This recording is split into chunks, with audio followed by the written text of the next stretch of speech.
Our class today is going to be on architectural photography. We are shooting at Cardell Homes today here in beautiful sunny Florida, and I picked this home because it does have a few obstacles that we're going to need to work with outside and do some photoshopping. We have a light pole, a flag stand, and a couple other little things, that are holding up the trees and that type of thing. But with that, it'll also help you as far as your approach to architectural photography, that these things don't necessarily mean that they're going to ruin your picture. I was fortunate enough yesterday to do a little bit of pre-production, and as I mentioned in my previous video about avoiding the pitfalls of location photography, I'm not going to go deep into pre-production because it's in the other video about all of the things that you could do.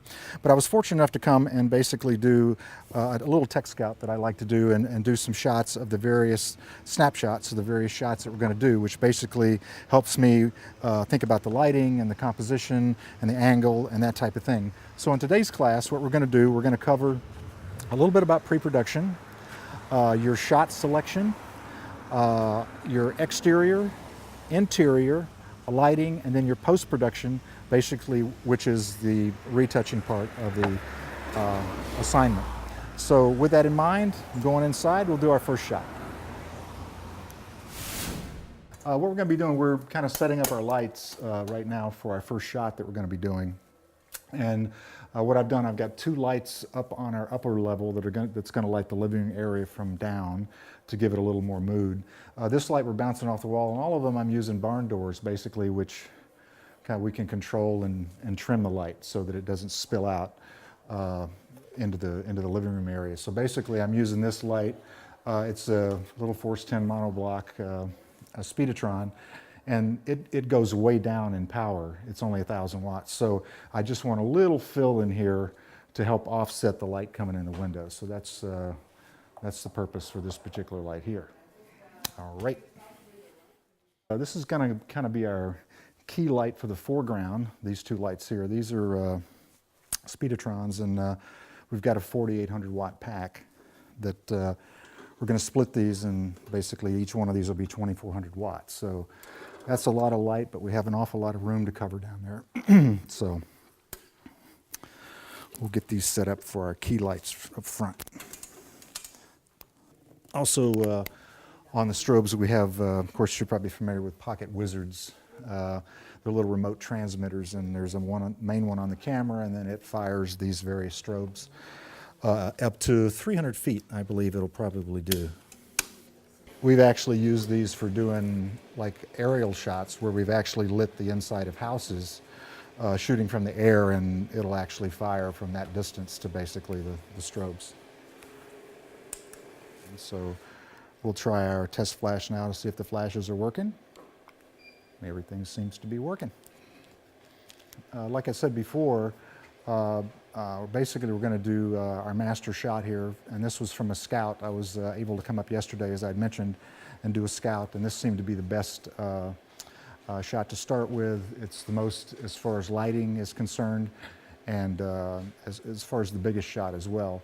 A couple of things that we kind of keep in mind as you're shooting.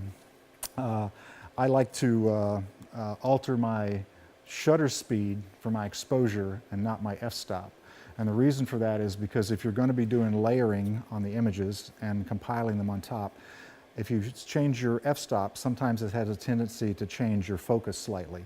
And if you go to layer images on top, that can affect that outlook. So I normally pick a good f-stop, in this case, to make everything sharp. And then from that point, we'll keep it there and use our shutter speed to adjust for the light coming in the windows to get those balanced properly. And we can turn the strobes down to basically adjust that to our f-stop. It's kind of imperative that you shoot on manual focus. Again, as you do layering, you don't want your camera to be searching, and basically when you get ready to do that layer, it may be out of alignment just a little bit. So we basically use manual focus for the architecture primarily.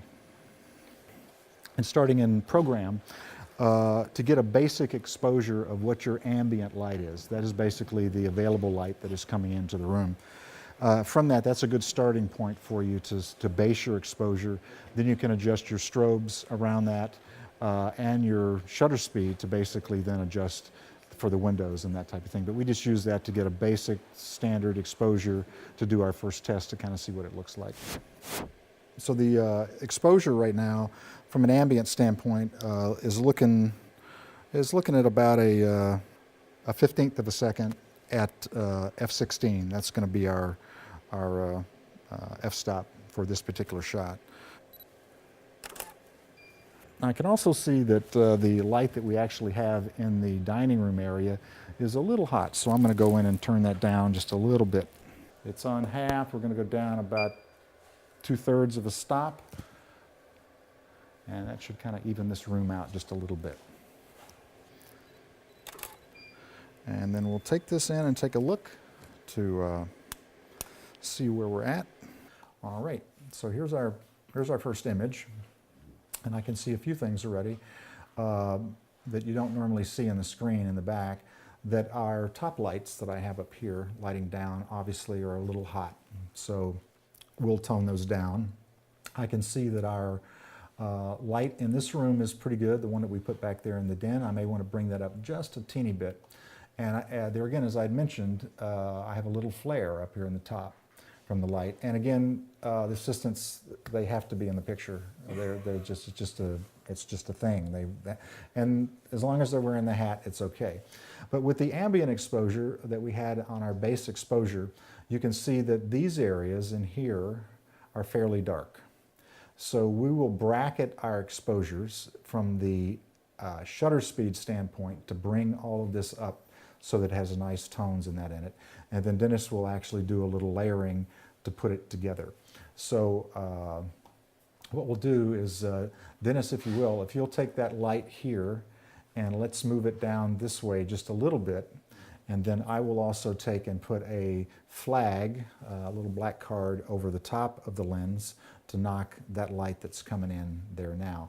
Also, you can see from the exposure that we're going to need to take the exposures down from a standpoint as opposed to up to bring the windows in, because right now you can see the windows are blooming a little bit and they're just a little hot. Some people like that kind of look, but we're going to try to make it so it's totally balanced, that it looks just natural like you're looking at it with your eye.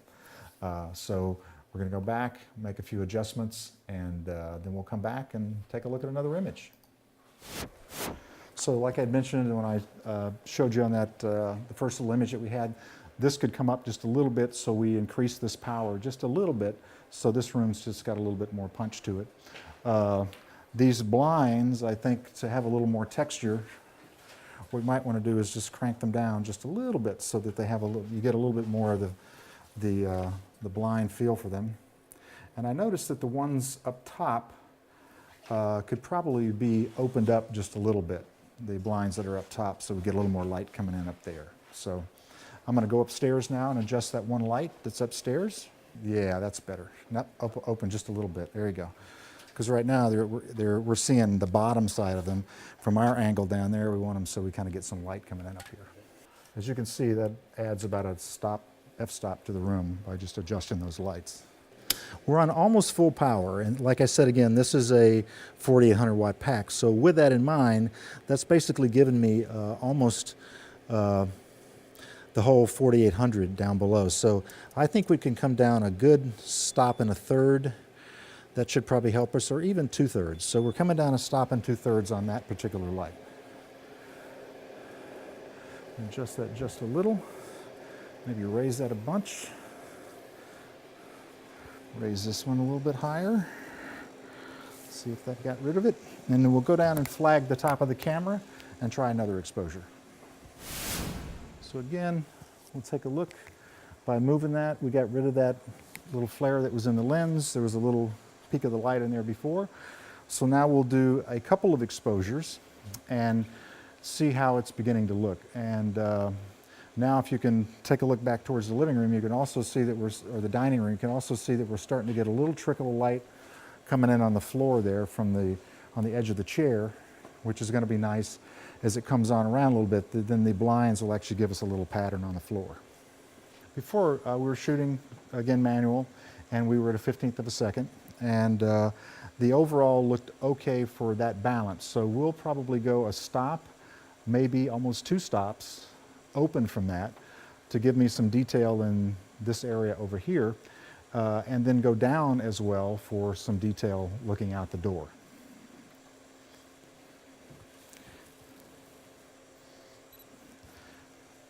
And this time, okay, we'll do our base exposure. You're going to be in the shot, of course. That's okay. You can stay there. It's fine. Okay. Just smile, though, when you take your picture. There you go. Good. Okay, so that's our base. Then what we're going to do, we're going to go to 1/10.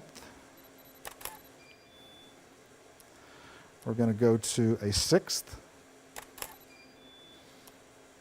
We're going to go to 1/4.